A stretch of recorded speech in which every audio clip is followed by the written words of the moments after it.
Good evening, everyone. My name is India King Robbins, and I am the Executive Director of New Orleans Video Access Center. I'm so grateful to welcome you to Sync Up Cinema Episode 7, Black Lives Matter, in partnership with the Jazz and Heritage Foundation and primarily sponsored by Film New Orleans. Today, we will screen and discuss two films that celebrate growing up Black and highlight some of the challenges that Black people experience in their daily life. Racism, it is a disease that plagues the world. And during this pandemic, we have seen time and time again how Black lives and bodies are discriminated against due to systemic oppression and racism. So please join us tonight in reflection as we talk through the inspiration and goals of tonight's filmmakers. We will by the Burks. After the screenings, NOVAC's workforce recruitment manager, Stevie Rain Warren, will lead a discussion with our filmmakers. So feel free to sing.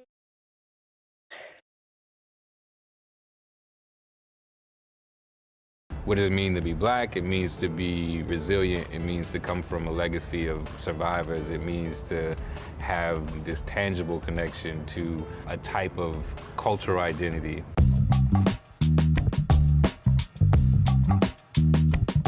Baby, let me tell y'all, there's no place like New Orleans. We're the most unique city in the United States, if you ask me. The food, the music, the art, the culture, and especially the people, the Black people, you heard me? We bring life to this city. And everything you love about New Orleans is because of a Black person. Growing up Black isn't easy, but I'm proud of who I am and where I come from. Peace, I'm B Mike. I am from 1.5, aka Algiers, aka the West Bank, the best bank in New Orleans. I'm Nesbitt Phipps from the 17th Ward, born and raised. Me and my people been here for like 120 plus years. So it feels good to be sitting here talking to y'all. I'm George Haynes, and I'm from the 7th Ward of New Orleans. I was born to John and Sidonia Haynes in 1954, and I'm one of 11 siblings. I'm Sierra, and I am from the east side of New Orleans. I'm Warren Riley. I am from Uptown New Orleans. I was born on January 15th, 1959. Hi, I'm Aaliyah, and I'm from the 7th Ward in New Orleans. What's up, y'all? My name is Mid-City AB. I'm originally from Mid-City. I'm Elia, and I'm from the 8th Ward, but my dad says I'm from Uptown. I was born on January 5th, 2010. I'm a student at St. Leo the Great Elementary School, and I'm in 5th grade. Introduce myself, I'm Leona's son, and a man called Walter Smith. My birth name is Jerome Manuel Smith. I was born in 1939. But my emotional, spiritual identification is Big Duck. I used to know what it took to love you. Growing up Black in New Orleans, it's challenging. It's very challenging. We're talking about the South. We're talking about the economic problems we have here. They call New Orleans the city that care forgot. And daily you feel that way here. It's an experience so unique, unlike anything else. It's like it puts your soul and your spirit through a lot, but I feel like that's for a purpose. Like the vibe here, when you Black, is just, it's something magnetic. This city is vibrant, it's cultured, and it's a great time, always. The rhythm of the city, the culture, obviously the food, but our people are the most unique, most welcoming people in the country. There's no place like New Orleans. It's the most African experience you're gonna get in the United States. It's a type of cultural cape that you're able to put on. Without fully being able to access your history, you can tap into like some really ancient practices here by just being in New Orleans. Wait a minute. What I love mostly about New Orleans, mostly about it, my mom and my daddy. That's who I love, but mostly about New Orleans. About New Orleans and its whole spiritual existence, that's Tamarine and Fan. great music of this city is saying good morning and good evening. The spirit of person is the instrument. Good morning and good evening, that means we recognize the humanity in each other, right? Everything breathes from just that. This is unbelievable what we have here, nothing compared to it. They got a lot of hip places, you know, but I guarantee you, you will not go to no city and find a 4 or 5-year-old boy playing the big tuba with men, right? Because he don't know his limits.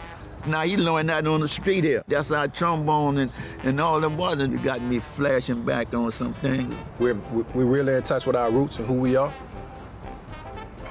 All American music was birthed out of this place, if you want to speak factually. If you look at the traditional, what they call second line parades, they have the fans, all right? And then I grew up around the whole thing around around Carnival and the Indians, and that's where the tambourine come from. I was raised around that, but I heard kind of sounds in there. And one of my mentors was Lorraine Hansberry.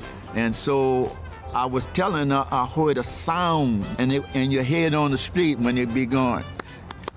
Early in the morning when I leave my home, old boy so ready, gonna carry on. They gonna bop and bop, and they do all that, right? She said, I can't explain it to you, I don't know. So she sent me to see her uncle, Dr. Leo Hansberry. He was an anthropologist at Howard University. He taught me, he said, look, young man, what you heard is something that's ancient. It's about the kidnap of your people. So when you're kidnapped, you break a certain kind of thing in your internal spirit, right? And at moments, even after that kidnapping and the rape of the culture, that when we was brought over here, there's certain moments in your existence that the words that's been thrown on you won't satisfy. So within the old men who had an opportunity to hold on to some things because New Orleans had the carnival, and our participation, we was able to get into that spirit. Down by the river in the city of dreams. A lot of different people taught me about Black history. My grandmother, my mom, my dad, and my teachers. My parents taught me about Black history. We were taught about racism. We were taught about how to conduct ourselves, how to get along, how to try and make it. My father was actually embarrassed about some of the things that he told us to do, but it was some things that he believed that we needed to do to survive. Growing up, we had Black Santa in the house, Black Barbie dolls. I always saw myself in the artwork in our family home. It wasn't until I got older, started going to different schools, having different experiences, that I realized that being Black was viewed as the quote-unquote minority, where to me, that was just always the standard. I identify as Black. Technically, I am biracial. My mother is white, my dad is Black, but I grew up in an urban city, a chocolate city. I went to predominantly Black schools. I went to HBCU for undergrad. I was always closer to my dad's side of the family. Talking to my mom, we never really had the race talk. Like, she never sat down and was like, oh, you know, you are mixed. Or if I said, like, you know, hey, I'm Black. Like, a lot of times growing up in New Orleans, they have what you call passe blanc. So half of my dad's side of the family, they look just like my mother. So people would always think that my mom was just a light-skinned Black lady, because you see so much of it here in New Orleans. Like, I never had that complex, and she never had to have that conversation with us because it wasn't required growing up in this city. I would say when I got into college, that was like the first time I was challenged to define what it means to be Black. I was reading W.E.B. Du Bois' Souls of Black Folk, and in that book, W.E.B. Du Bois spoke of having a double consciousness, that being Black in America is to have two consciousness. You have to think about yourself, but you also have to think about what other people think about you at all times. Being Black means to also be a descendant of Africa, the African diaspora, a diaspora baby, so to speak. So what we have to understand that when you Black, You come from a long legacy of trauma, you know. You come from greatness too, but we gotta take the mental health aspect more serious, you know, because you don't know what's in your DNA, what your people done been through. You feel me? That could pop out at any moment, you know? So we come from pyramids, but we also come from projects, you know, a long line of trauma, so we have to take that serious. To be black also means to be African. My worst memory as a kid growing up in New Orleans, one of them rather, was when you had to catch the bus in the back of the bus and go to Pontchartrain Beach and you weren't allowed in. I used to wake up in the jail cell with roaches all on me.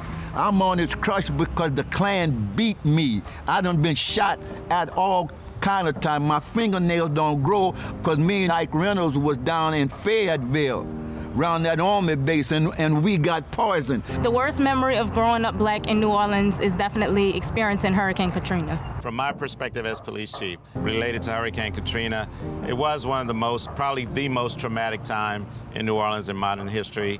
Over 1,800 people died.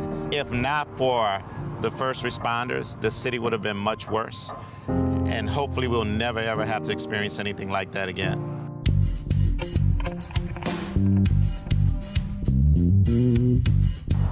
The best memory as a child growing up black in New Orleans is definitely growing up in New Orleans East, going to Jazzland, which later turned into Six Flags.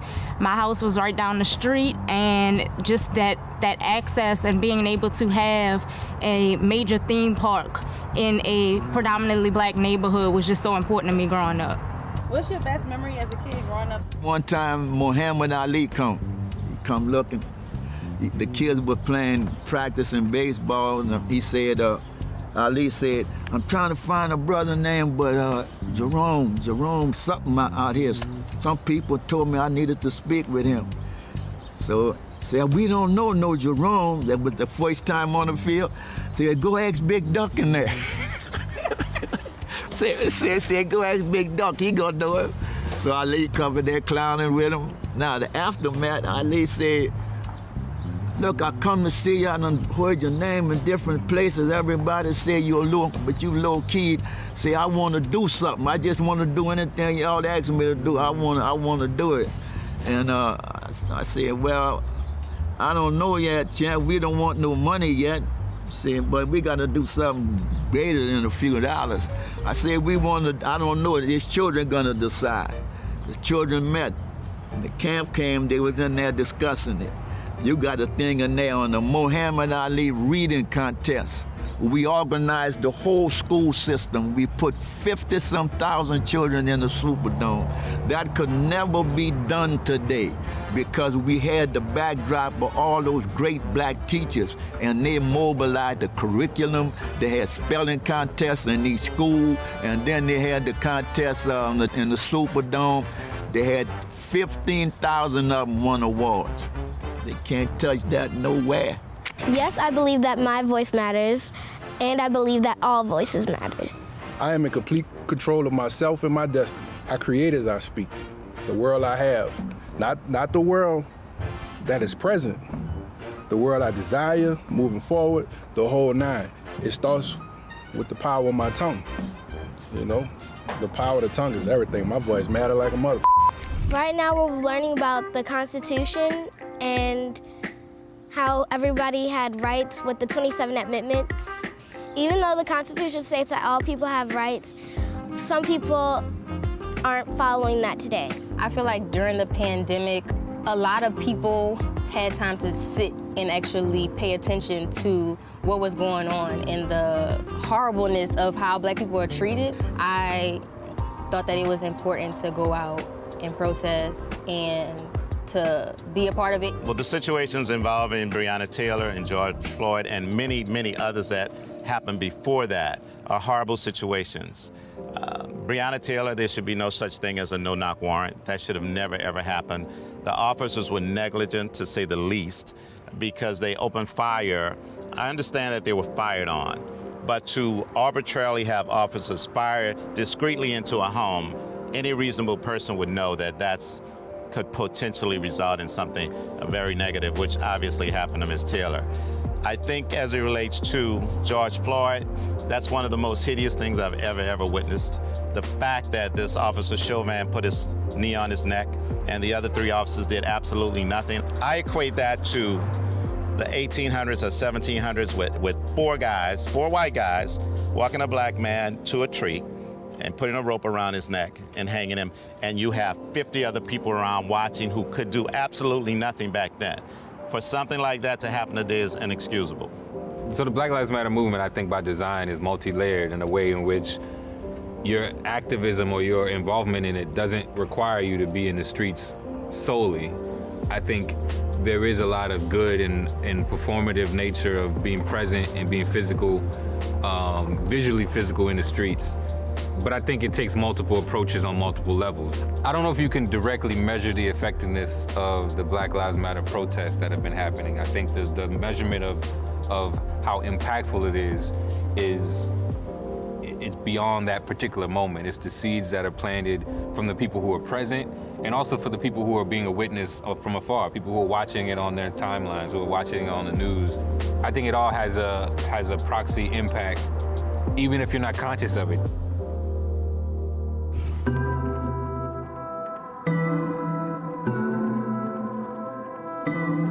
The change that I would like to see in the world starts with my city, and I think that a change in New Orleans can set the precedent for the changes in a lot of predominantly black cities across the country. And personally, in my city, there's so much emphasis on black New Orleanians being resilient.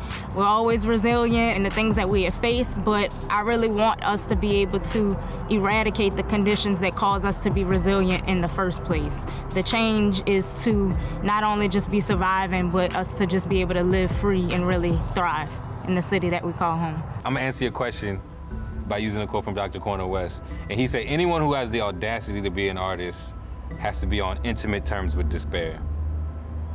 However, he said, despair must never have the last word. You must be a prisoner of hope. He said hope is different from optimism, though.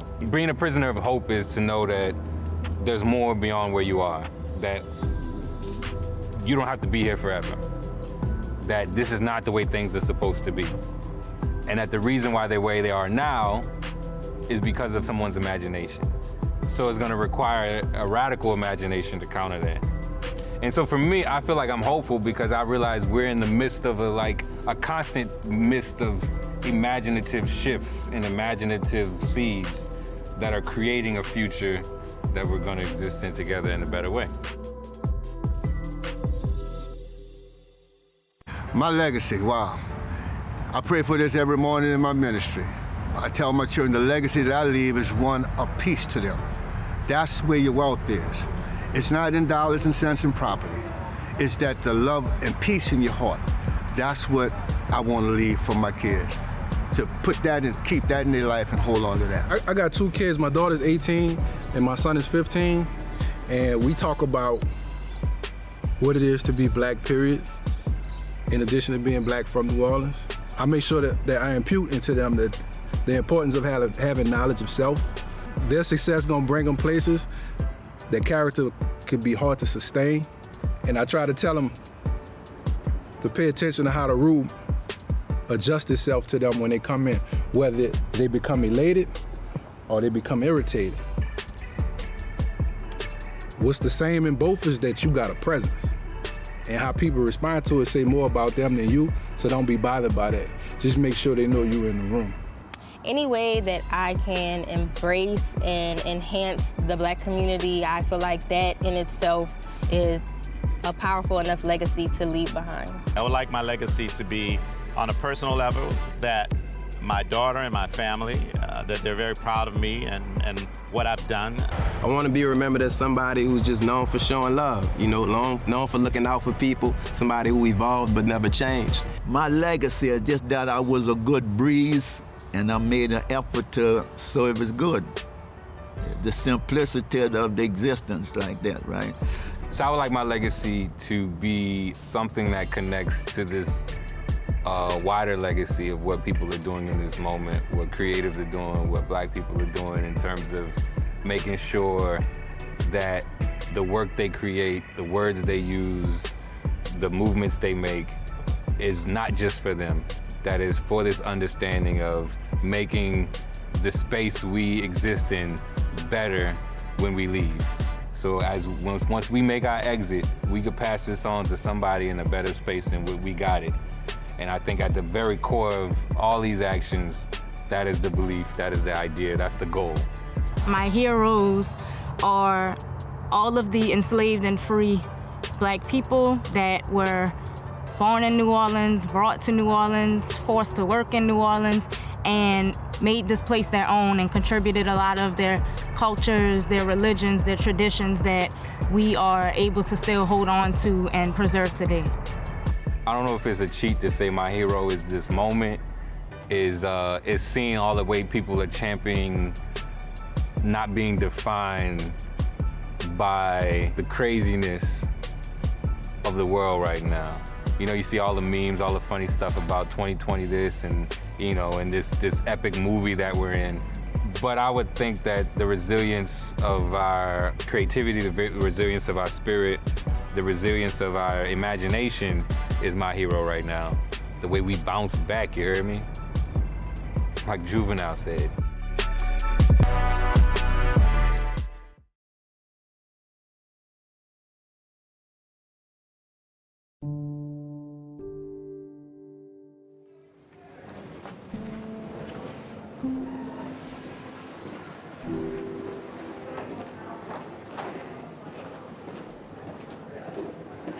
The weather was awesome. Took the AR up to the fire and just shoots like a train. Oh, don't talk about guns in the office. No, that is such crap. That's just the snowflakes and their liberal agenda. No, everyone's so sensitive these days. You can't say anything without offending someone. So true. I swear, if another one of my libtard relatives posts another bleeding heart, kumbaya naive post, I swear, man, I'm gonna be sick. I can't believe these jerks. What? No. These rich NFL bastards still disrespecting the flag. Like, it's sick. Yeah, it's like, don't piss on America. If you don't like it, just leave. It's that simple. You guys obviously don't get it. It's a protest about Protest on your own time. Not mine, not America's. Yeah, but that's the whole point. Don't even finish. Don't even finish that statement. Teddy, pick me up here. I'm just sick of this topic. Well, I don't get caught up in all that nonsense. Yeah, you see, Kelly? That's how he thinks it's nonsense. Teddy. Good morning, everyone. Good morning. Let's get right into it. so as you can see from last quarter, we have an 8% increase.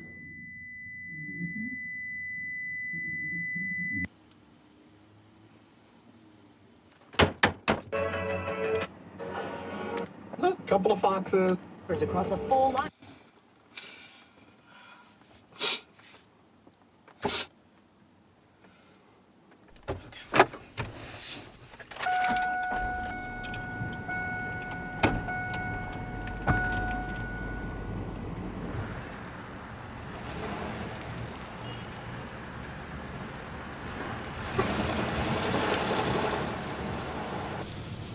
All right, Zoe, this is you. Hi, Miss Teddy. Hi. Hi, how is Zoe? Zoe had a great day. So the girls today at free time, they wanted to play hairdresser.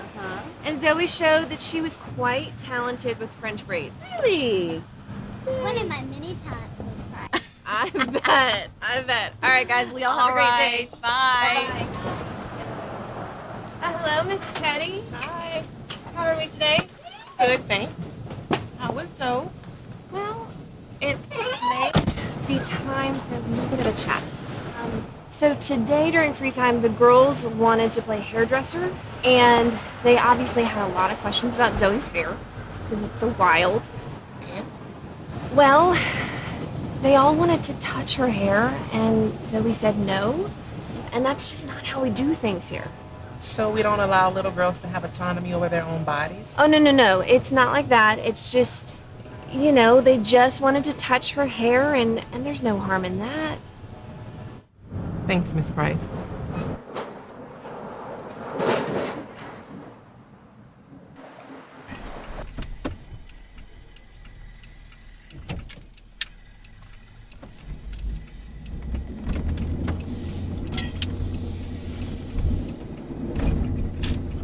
Zoe, honey, you okay? Yeah, Mom. You know you did the right thing. If someone wants to touch your hair, you have the right to say no. I know, Mommy. I'm a person, not a petting zoo. That's right, my baby.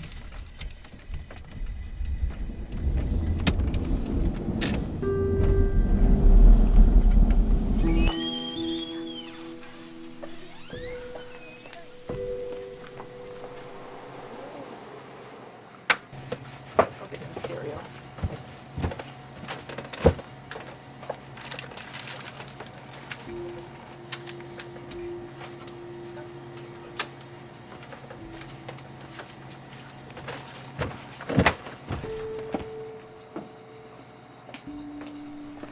Hey.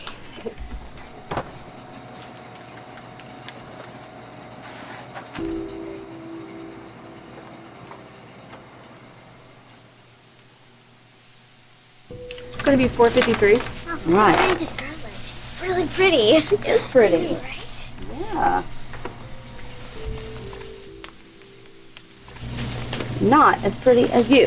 Thanks. Mama, I'm gonna be on a cover one day. Of course. Mama, Yes, baby. I want my hair to look like this. Well, baby, listen. You have the most beautiful hair in the world. You can do anything with your hair. But you are perfect just the way you are. Always remember that. 4:53. Okay. Oh, I'm sorry, we don't take checks. I got in trouble last time around. Don't you know me? I'm always in here. A lot of people are. It's all I have. Sorry. See.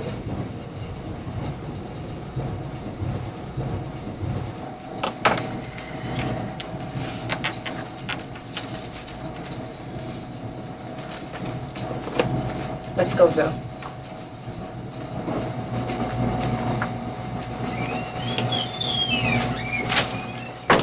Right. Thank you. You're welcome. Thank you. Bye. Have a good day. Have a good one. You too. Look at you, already having dinner ready. I so needed this today. Thank you. Oh, you're welcome. Ted. PT in 12 minutes. That's tonight? Yes. I'm so tired. I'm so tired. Okay. Thank you. Hey, we're gonna have to take your car to the PTA meeting. What happened?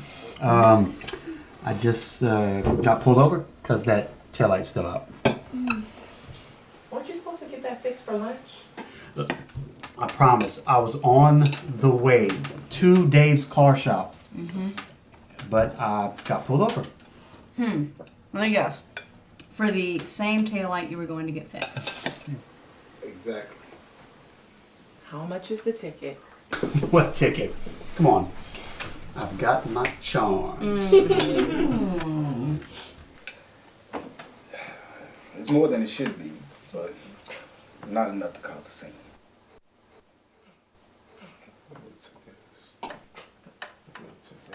Baby, what's wrong? I wouldn't even took the ticket. I would have ripped it up straight in the cop face. David, no. Ken? Don't you ever disrespect a cop, son. Why, cops always being unfair. It's nothing new. There's a time and a place where you can speak up for yourself. But in front of a cop is not it.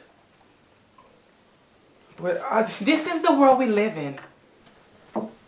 You know we have a different set of rules. It may not even seem fair. It's not fair. But it's our truth. Your mother's right. You in front of a cop or an officer, you say, yes, sir. You say, no, sir. You say, yes, ma'am. And you say, no, ma'am. You nod. You keep your head down. And if they tell you to raise your hands, you raise them. And don't talk back. You understand me? Yes, sir. David? Yes, ma'am.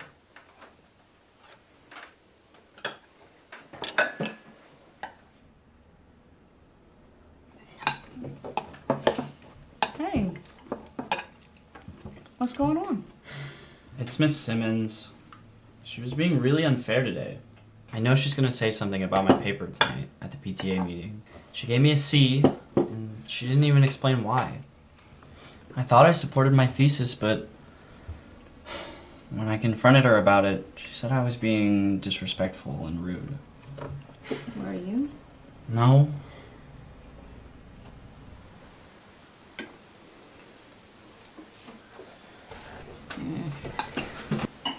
David, you are so special. I'm sorry you had a hard day. And I'm sorry that your teacher doesn't understand you. But You're turning out to be a great young man. Please don't come down on society, baby. I love you. you're gonna be okay. Hey, you gotta go. I love you too. Hope you bye. Bye, love you. Bye. Love you more. That'll be good.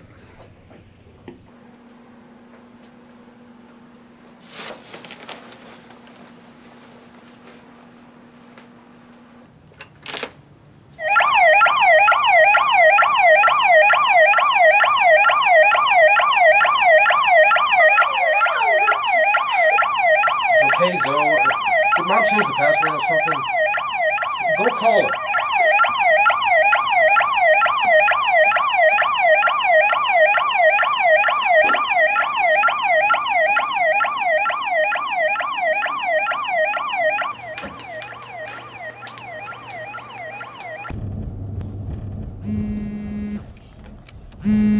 Hello?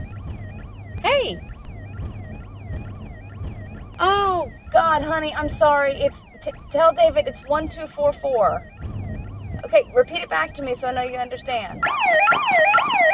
Freeze! I live here. What's in the bag, son? I forgot to Do call not I live here. move. I've just taken out the trash.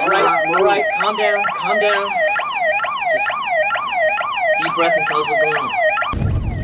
Okay, all right, love you. Bye. What happened? I forgot to tell him that changed the alarm. Oh, they're okay now. She was panicking.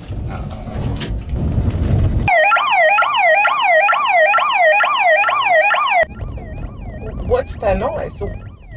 Why is the alarm going off? Listen, the code is 124.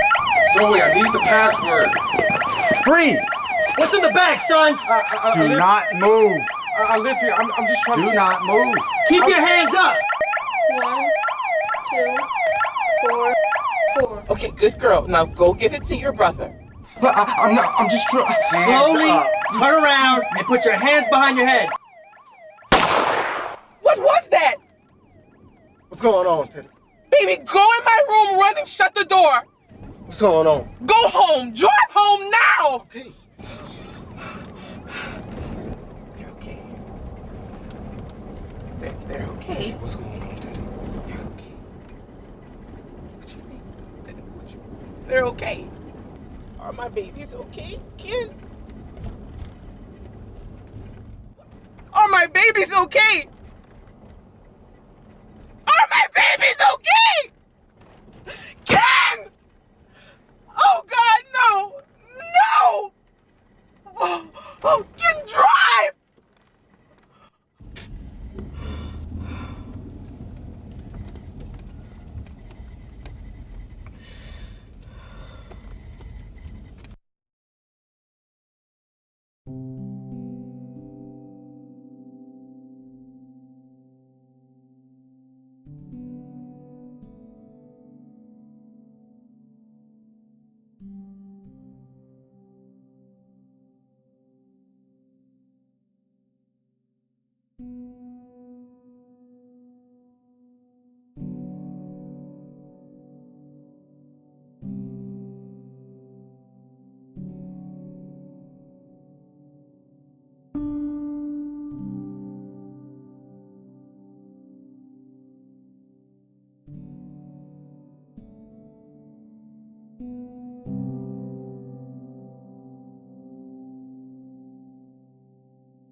All righty. Wow, that was amazing.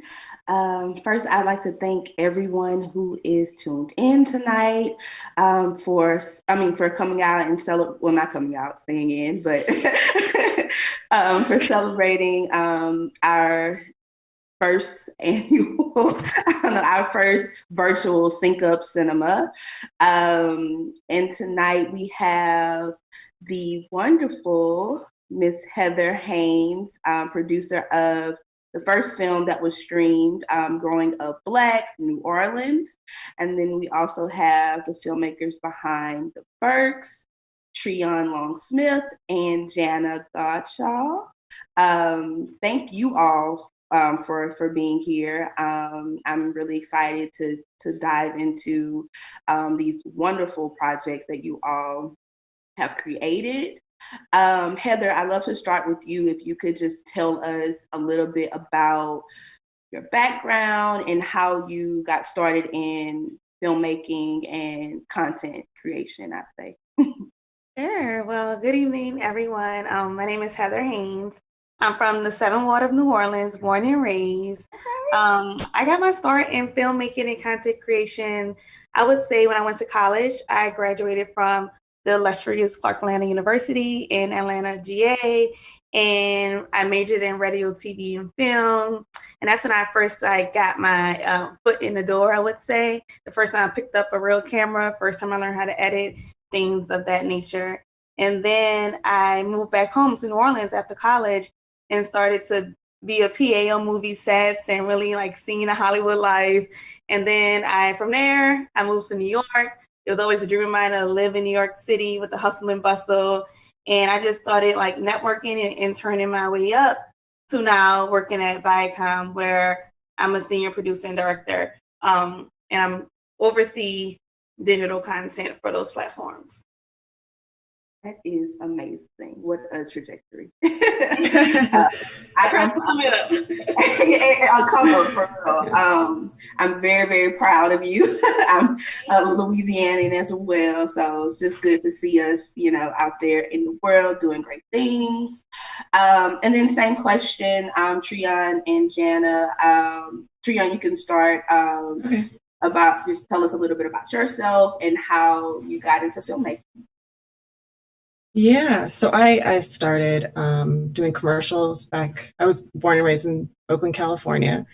Started on the other side of the camera in front doing commercials and studying acting. And from there, I got interested in doing comedy and writing and performing stand-up and sketch, and met Jana in Los Angeles. And we've done a few projects together. Writing. A lot of it came from just, I think in the acting world, you kind of get put in a specific box and wanting to explore characters that I would never be offered or even have an opportunity to audition for. So I felt like this would be a way for me to share stories that I was interested in telling, stories that I wanted to be a part of, and then it just kind of grew from there. And then, as I became more of an actor and understood the business more, I understood there's certain roles that people aren't going to buy it. So that led me to, I want to tell these stories anyway, and finding the right actors that can act those stories and physically tell those stories, because there's stories that I think that need to be told. I think as an actor, I also, just a side note, as an actor, I found myself in rooms where I was Jen and I, we were talking about this earlier, where I found myself in rooms where they were telling Black stories, but the storytellers were not Black. And that became such a real issue for me. I mean, I had a lot of pilot seasons where I was saying words that were interesting to me, but when I got into the room with the writers and directors and saw that it was just a room full of white men, I felt like this is not how this should be done. This isn't it. So that led me to I shared that story with Jana, and then, thinking how can we tell some stories that are Black stories, but from my voice and from a Black voice and a Black perspective. Awesome, Jana. So my name's Jana Gotcha, and I'm from Lafayette, Louisiana. And I moved to New York when I was 18 and straight away started interning. I was trying to figure out, I knew I wanted to write at that age. I didn't know what that meant. So I just started interning, figuring out like what didn't work for me. And then I came across television writing and I was like, oh, I love this. I love dialogue. So I just started interning, PAing, same thing. I moved out to Los Angeles and started working for Disney and Nickelodeon. And similar to getting stuck in a box, I kind of got stuck in a children's world box where I could only write for children's television. And so I thought if I wanted to also write stuff that I knew I could, I just started doing my own stuff. And like Trian said, that's kind of how we met. We actually met through another friend on a project of our own. Oh, that's right, yeah. And then we started saying like, okay, like let's do this and let's do this. And now I completely left the corporate world and just focusing on independent and freelance work. And right now I'm actually in Rome developing a series about, funny enough, a social injustices. They're worldwide. And so, I'm here doing that now. Awesome. Well, thank you all for sharing your stories and perspective.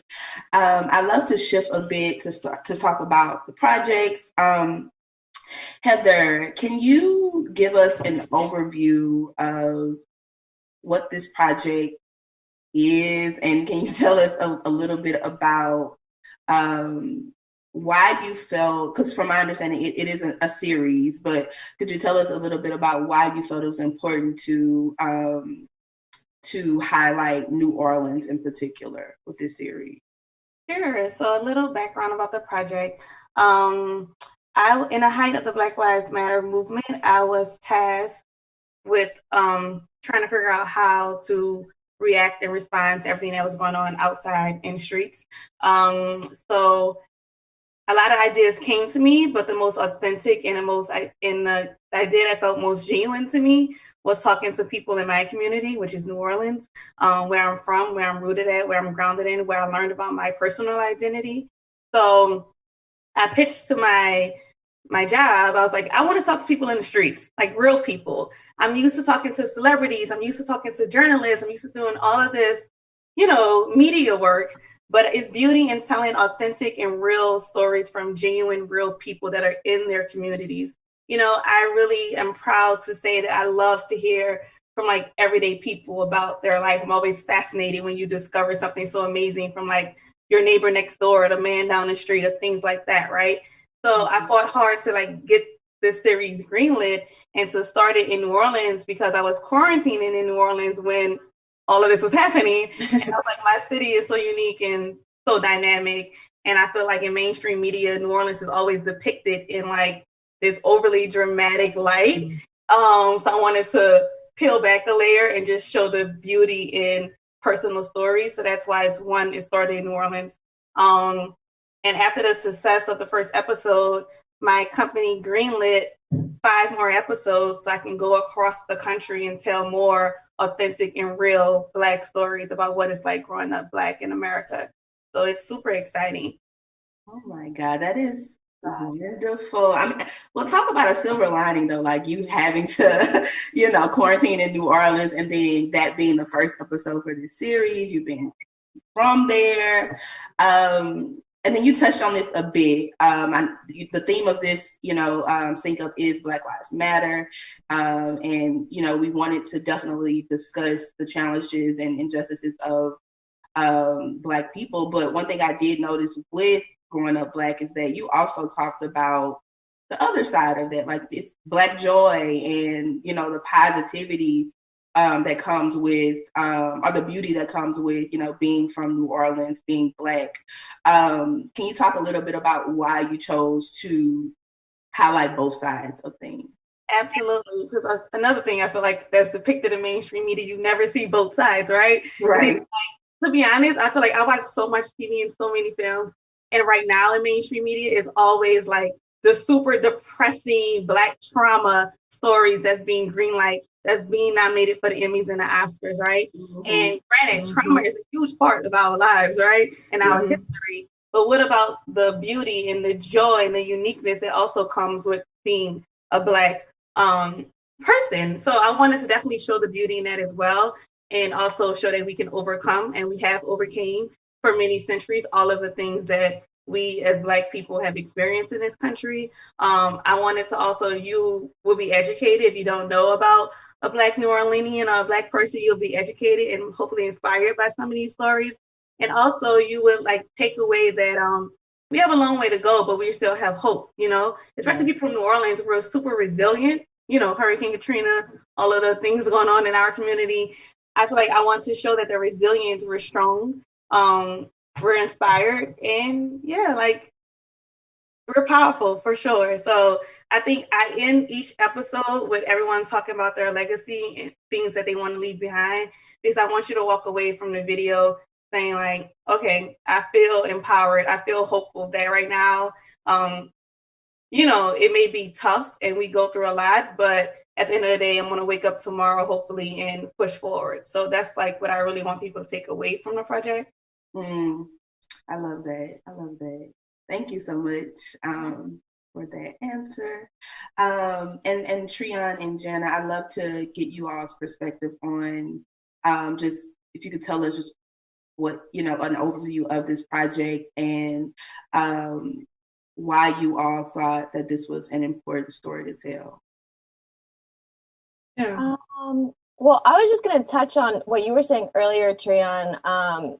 She had mentioned that conversation we had. And I was going to say what was kind of important to throw in was when she said that, you know, we needed more Black stories from Black storytellers. I was like, yeah, of course. Like it clicked with me, but I had never thought about it from that perspective before. And so that's why that conversation stayed with me for years later. So when the opportunity came that we could make a short film about racism, I was like, I want to incorporate like my own like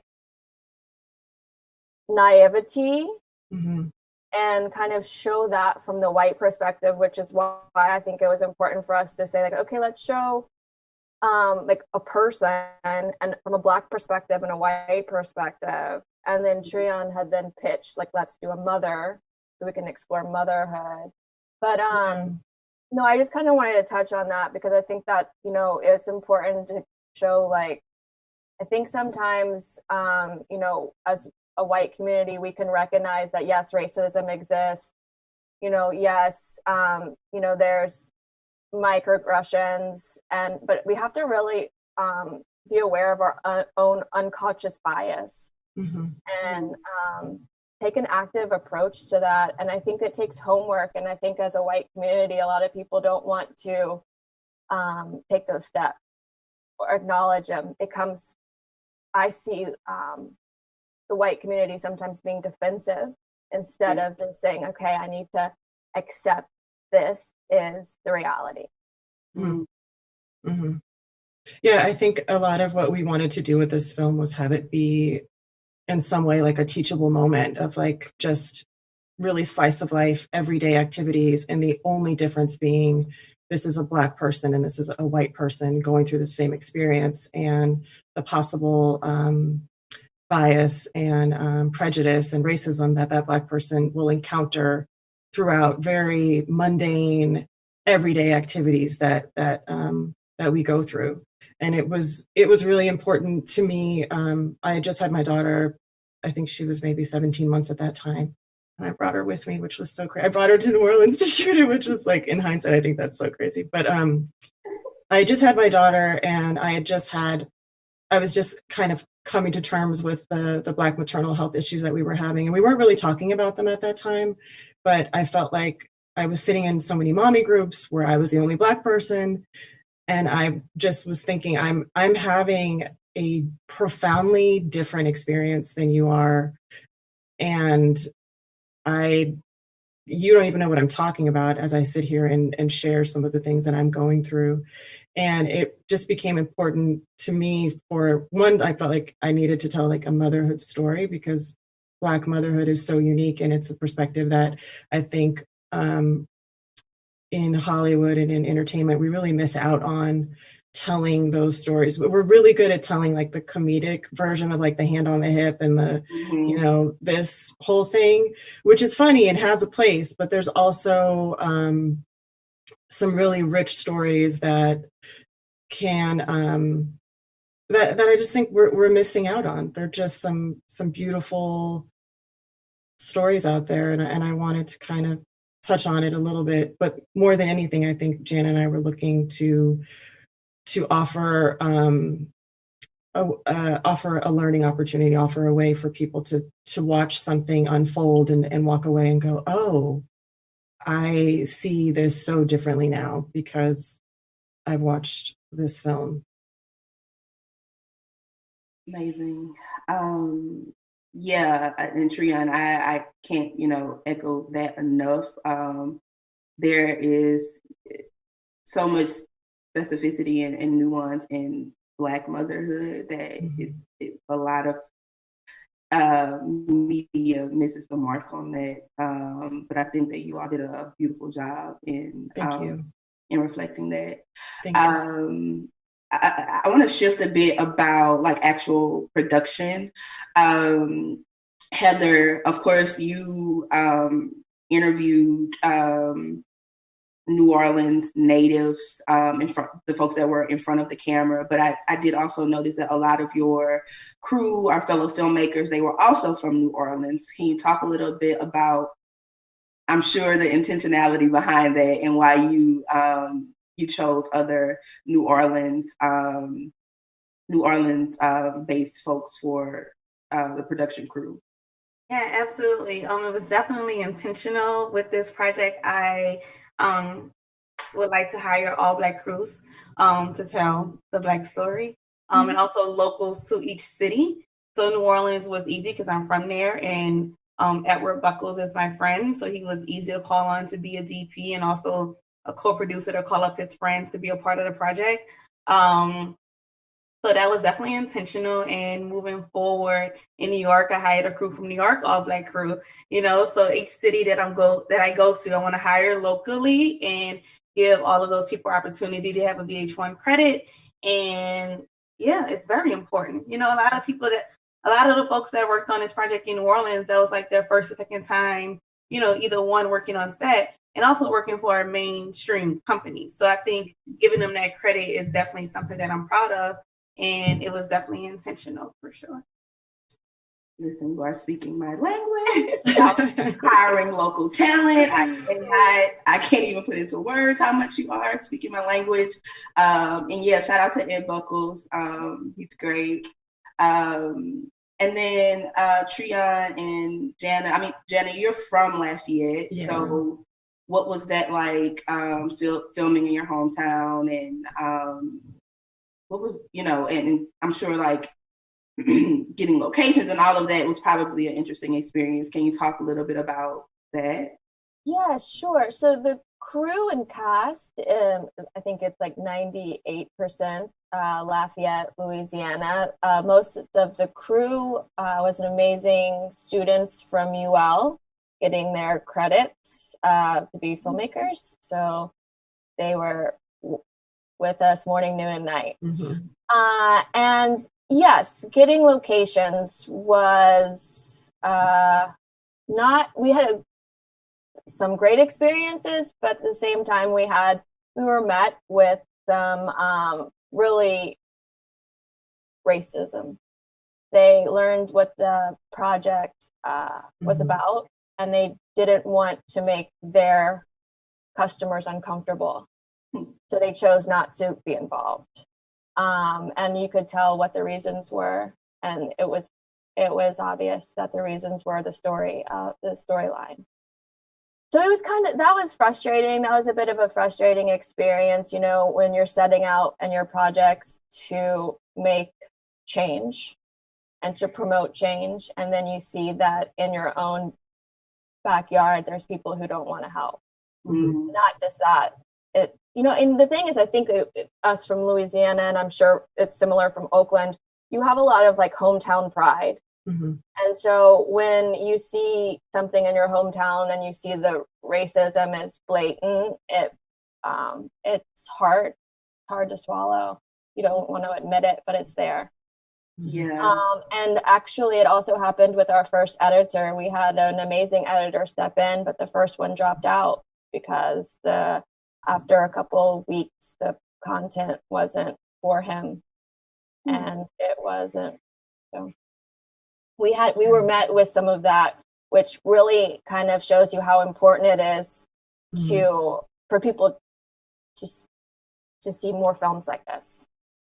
Yeah, absolutely. And then Trion, what was that experience like for you, working in Louisiana and then experiencing that pushback once people realized the subject matter? Yeah, it was interesting. I mean, this was like year 2 of the Trump administration. And I think my awareness of racism was so heightened and so sensitive and so raw at that time that it I can't say it was shocking. I think coming from Oakland, coming from California, when I think of the South, I expect to be met with racism. And I wasn't shocked. I think, like Jana said, it just kind of was one of those moments that make you go like, okay, so I absolutely need to be continuing to make content like this because it's deeply important and it just gives you the passion and the energy to continue.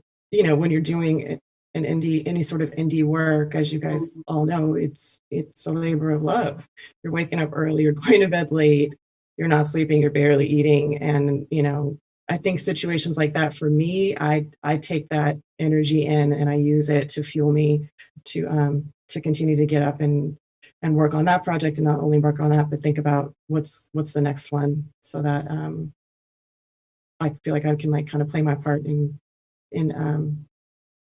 getting these people together, all the way together. They need to be, we need to get these people together. What is really good? Snap them out of their reality. Wow, it's one of those things where it's not surprising, but at the same time, I'm like, really? Like the irony, But at that time, I feel like, I'm sorry, but just like in that second year of the Trump administration, it was like people were confident, comfortable, and bold. It was just like, it was why I can say this. I can say this now. Oh, wow. Throughout the administration. Yeah. Yeah. So, yeah. So just to shift a little bit, Heather, were there any just like surprising things that happened or something that new that you learned while filming this project? Well, I filmed it in the height of COVID, so that was new, right? Yes.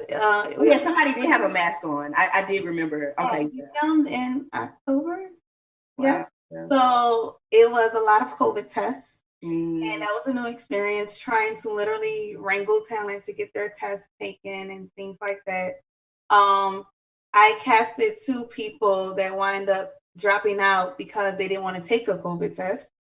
And I thought that was a new discovery. Like, you'll think people will want to take a test and want to know that they either have it or don't have it, and they didn't want to take it. So that was frustrating, but we kept it moving. So I think trying to navigate like all of those hiccups with trying to navigate COVID and getting things approved and sticking to shoot dates. Our shoot date got pushed back 3 times because of the pandemic. So just things like that was a new learning experience for sure. It teaches you how to be resilient and to push through. So that's definitely my takeaway. Yes. Yeah, you got to be flexible filming in COVID times, because when you just said shoot date got pushed, I got like, Okay, because I'm so it's working with, I feel like New Orleans people, like I've been in New York for almost 10 years now, and I'm so used to like the hustle and bustle of New York. And coming back home, everyone has like a take it easy, attitude, move at their own pace, and like it's beautiful and like to me not even like funny to witness. But when I'm in work mode, and I'd be like, okay, I'm in New Orleans, it's different. I had to like chill out a little bit. So like that's always cool to like realize as well. Yeah, absolutely. Thank you. And then Trion and Jana, same thing. Outside of the locations debacle, were there any other like surprising things or just maybe new things that you learned while filming this project?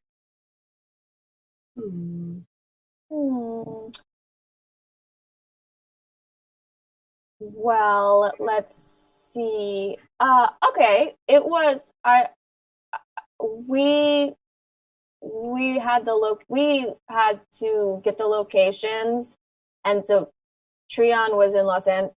We were in Los Angeles at the time. Yeah, I was in LA. We were in LA at the time, so we were doing a lot of the casting. Like I had maybe like narrowed it down to 2, and then we would do the casting via FaceTime. Or I was in videos, and that was new for us, and it was new for me. And then like all the locations, I would send pictures, and then she was like, "Yeah, it looks good." I'm like, "Are you sure? Because it's just a photo. Like, you're gonna like it whenever you get in." Because I was like, I can describe it and send you video, but because we had to lock in because she was only able to come in like maybe a day or two before filming. Yeah. So a lot of the rehearsals were all done on set or FaceTime prior to.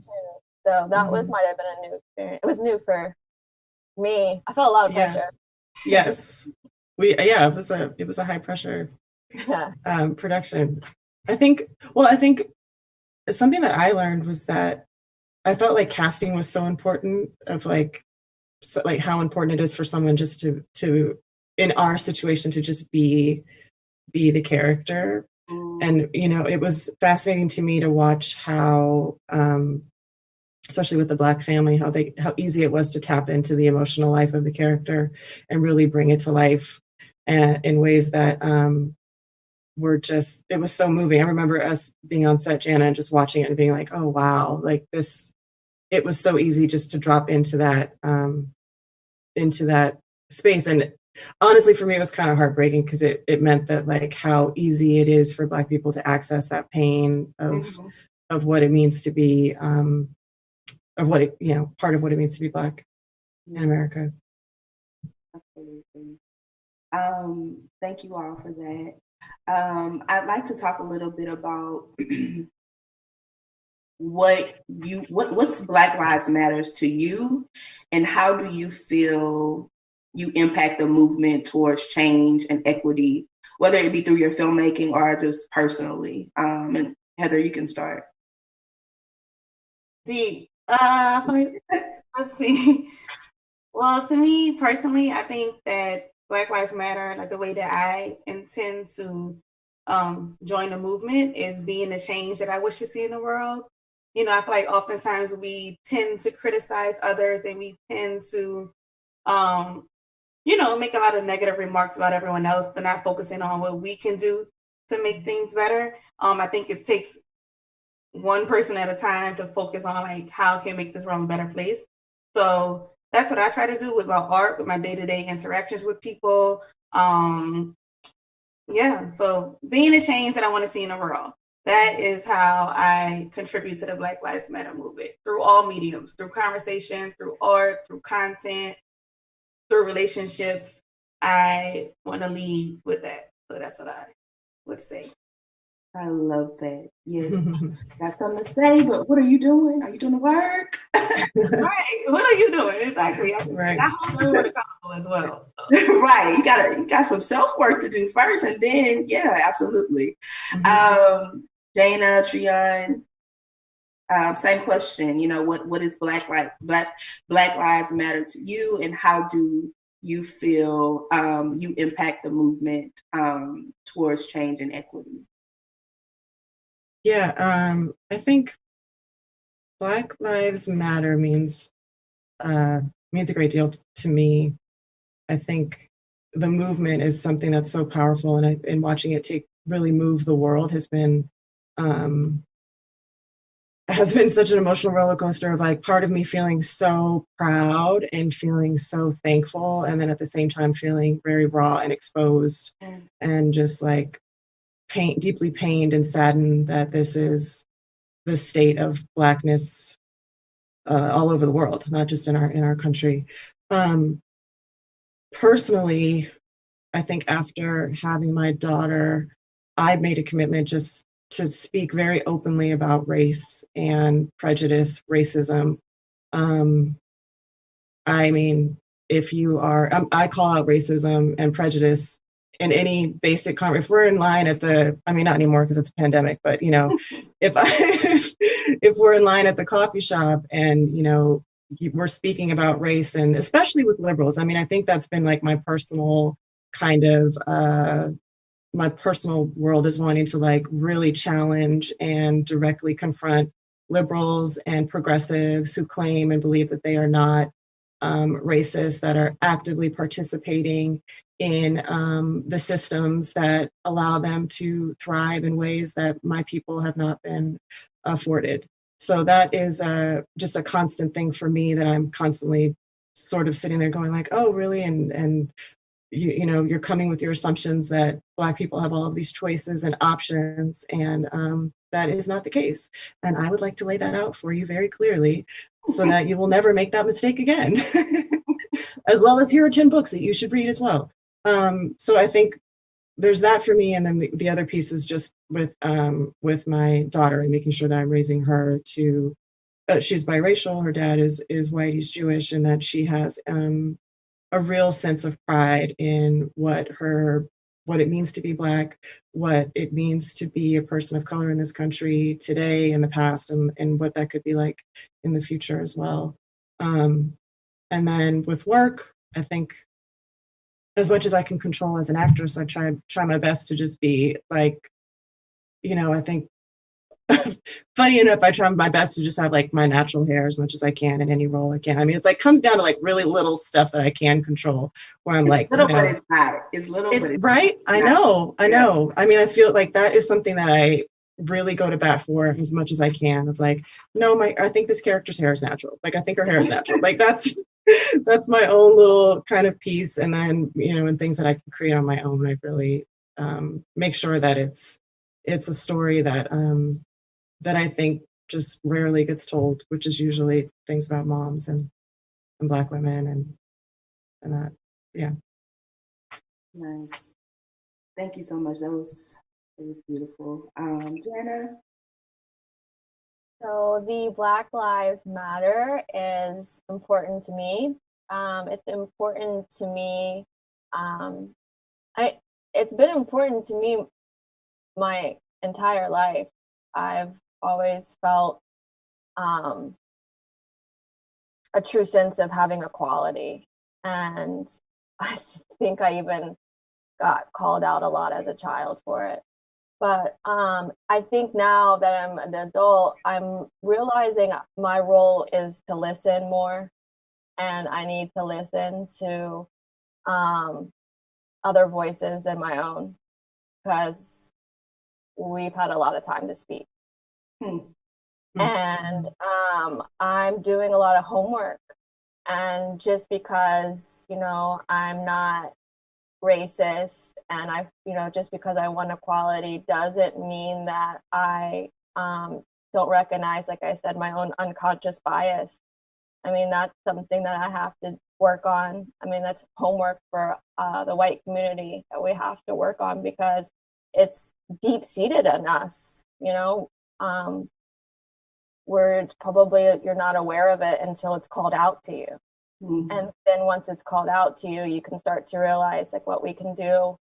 And it's taking active approaches. And so yeah, I think I'm always going to be an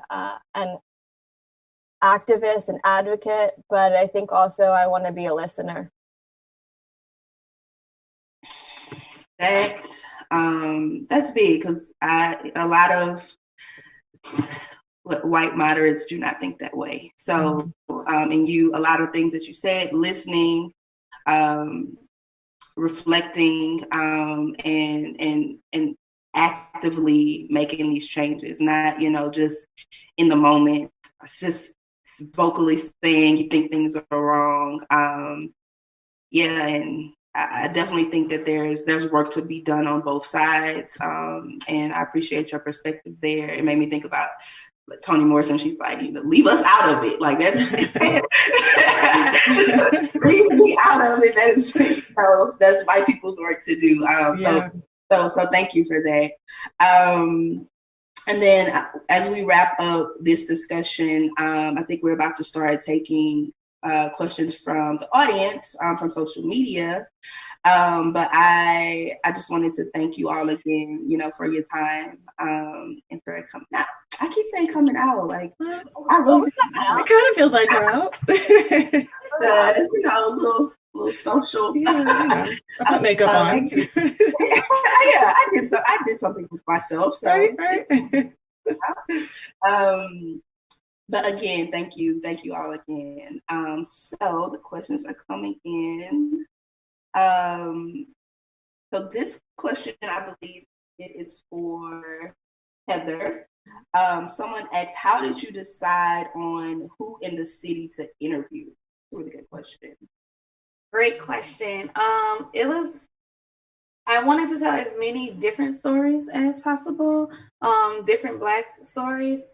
My father is in it, and that was important to me to include him because he's one of 11 kids, and his stories that he tells me are phenomenal, and this is like the perfect opportunity to give him this platform.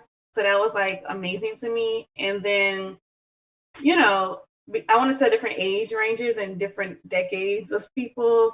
So we have Jerome Smith being the oldest in the piece, and then the youngest is my friend's daughter, Malaya Carmouche, who is 7 years old. So I thought it was important to tell like the journey of the Black experience in New Orleans. At Buckles, he suggested a few of his friends to be involved. And it wasn't like, the casting process was pretty easy because I'm from New Orleans, and like everyone has a unique and amazing story to share. So I worked with him, we narrowed it down. We try to like be as inclusive as possible, hit up our friends that was willing to take a COVID test. And yeah. Awesome. And then this person had a follow-up question, which is a really good question. They asked, when you first got the idea for your film, what was the process of developing a storyboard, shot list, and editing so it all spoke to the message you wanted to leave the audience with? They must be a filmmaker. That's a good question. That's a really good question. That's for you too? That's for you too, yeah. Okay. Well, that's a good question. Let me think. What's the question? They asked, when you first got the idea for your film, what was the process of developing a storyboard, shot list, and editing so it all spoke to the message that you wanted to leave the audience with? Got it. Okay. Well, we had not a few restrictions because of COVID. So for the storyboard part, we couldn't shoot inside at all. We had to shoot all exterior shots, which is dope because New Orleans is so beautiful and there's lots of things, we could look at, which turned out great, but it was also hot as, oh my God, it was so hot. And we had to deal with like traffic and all of these things. So that was interesting to navigate. But the storyboard, it was just literally me saying I want to depict New Orleans in the most authentic and beautiful way, which includes the grit, which includes the beauty. All of it to me is New Orleans. So I just knew that I wanted to shoot people in environments that they were comfortable in. We shot in front of some houses. We shot on a lakefront, so I connected with each member of the cast to see where they would feel most comfortable with shooting to tell their story. So that was the storyboard part. The shot list was the same. So we just shot like B-roll of, certain locations that made sense for the person's story. We shot B-roll of the city. Edward had dope B-roll of New Orleans already in his, that he had his personal B-roll for. So yeah, like it all came together, and it was pretty easy to bring it together because one, I'm from New Orleans, and two, I told real stories. So like everything it wasn't anything that was like super overly produced, you know? So it all kind of came together to fill in the blanks, but yeah. Awesome. And I actually think that this question is, a good one for you all too. If I'll repeat it for Triana and Jana. And the question again is, when you first got the idea for the film, what was the process of developing a storyboard, shot list, and editing, so it all spoke to the message that you wanted to leave with the audience? Yeah, I think for me, my process is so, it's like a matter of getting like what all the stuff that's happening in my head and writing it all out on paper. So I have just like a notebook for a project, and then I'd go from literally writing it all out in words and then doing a terrible sketch of like what I imagine it to look like in my head. And then of course, when you get there, you have to be kind of like flexible, because when you're on set and you're at your location, and depending how much time you have and everything that goes into putting it together, you have to kind of go like, does this actually work like I thought it would, or does the story work better if I tell it this way? So a lot of it was about being flexible, but I think for me, I like to have a list that I just like check off, because it also helps me feel like I'm accomplishing something. Because sometimes when you're like days and days and days of shooting, it just starts to feel like what it almost feels like a pandemic, where you're like, what day is it? What's happening? What are we doing? So that gives me a sense of like, sort of like a roadmap, where I know where we've gone and I know where we're going. And then I also, which is another thing of like keeping track of what changed.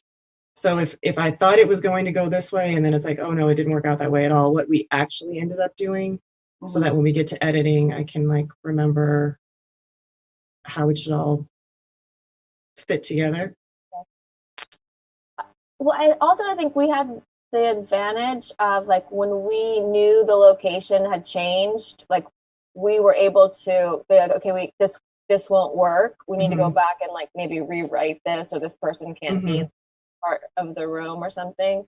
So I think that helped. But I mean, honestly, when you're doing like low budget indie stuff, something's always going to go. I mean, your list is always going to go awry a bit, and you have to just adapt. I feel like it's just adapt and move on, or adapt and figure. And you have to sort of have like, what's your dream? Like, you have to get this stuff, and then there's the stuff that like, if you have the time, you would want like, maybe we could get this like really cool thing, like, if we have the time for it. So you have to like organize it in that way too, of like the things that we have to get so that we can tell the story properly. And then there's like some interesting shots we would like to get if we have time. Yeah. Which is a big part of the indie process, I think. Do we have time? Do we have time? Is there time for that?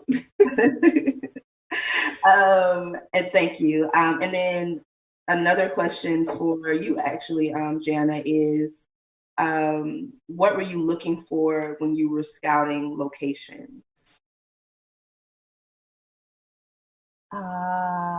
Availability, and a big word was free. Availability. I mean, we needed certain things, like we needed a boardroom, which is actually, we use the public library.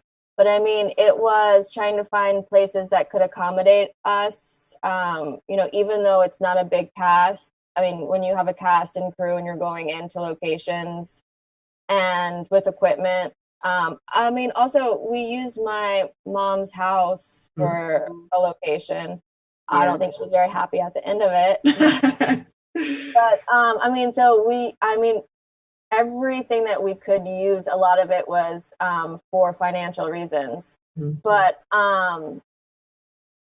obviously you want it to work. But when you're dealing with like a no budget, low budgets, if you say, okay, this is a location we're going to get, how can we make it work? And then you kind of go from there.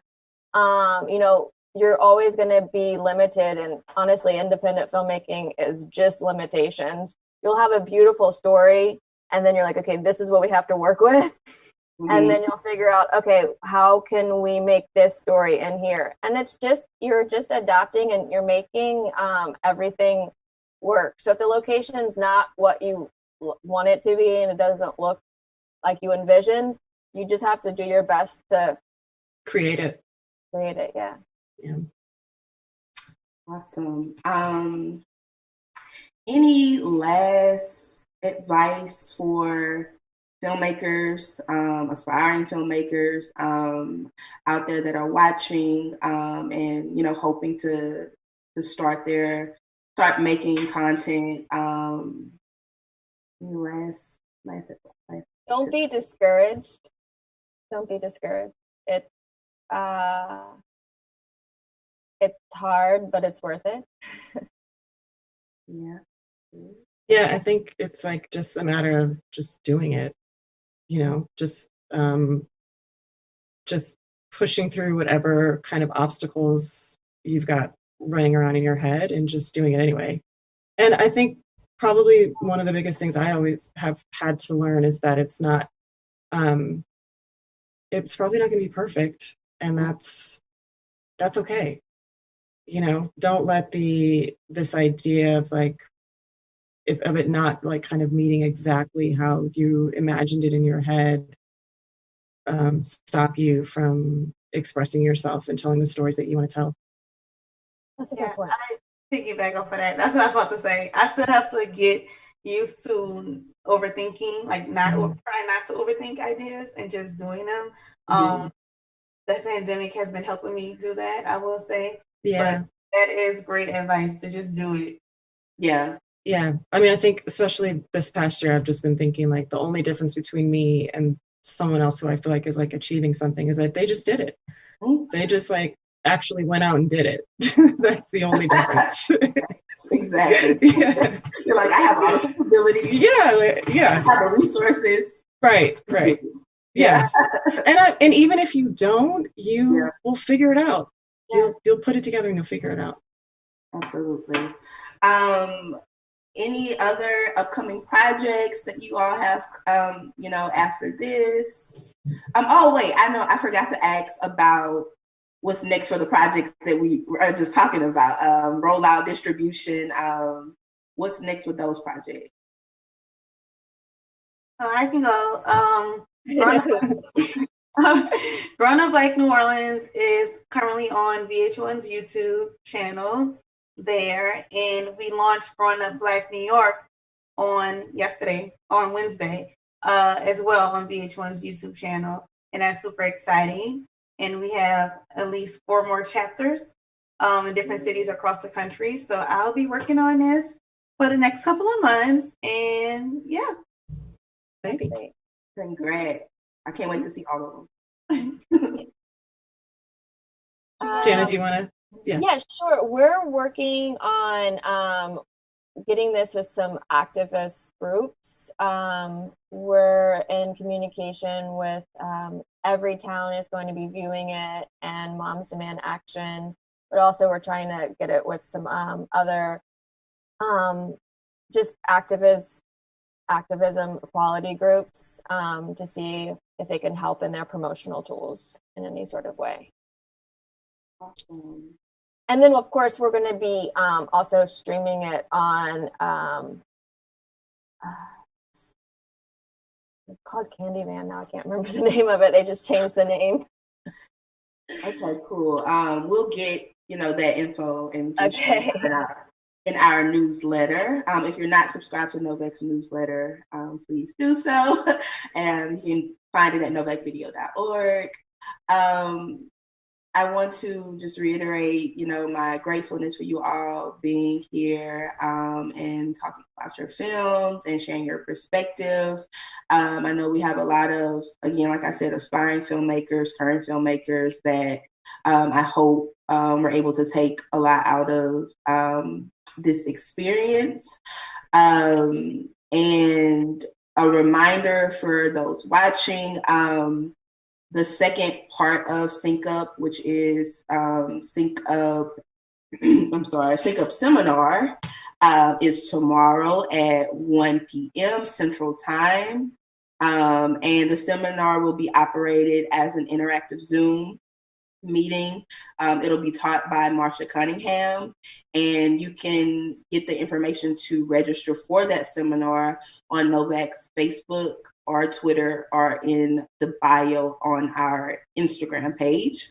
Or you can email Gigi directly. That's Gigi at novacvideo.org. You y'all want to share your social so everyone can find you, find your projects in the future? Sure. Yeah. Go, you want to go, Heather?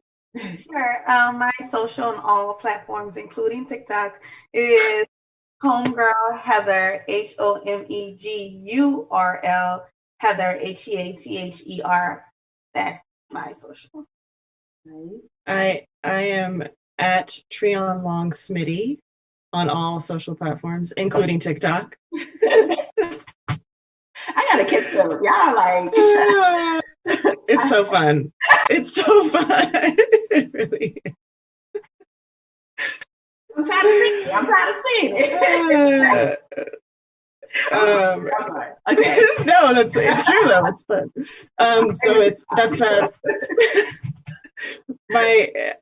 the Smitty is SMITTY. So it's just my first name and Long Smitty. Nice. And Jana? I am at Jana G, y'all. And only on Instagram. And if you follow NOVAC's page, we have everyone tagged. I need to get on TikTok, apparently. It's a blast. It's a good time.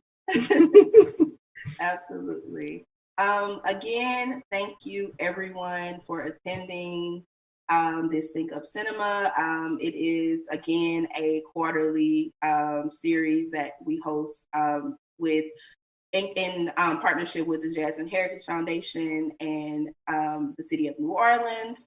Hopefully we'll get back to in-person sync-ups, but for now,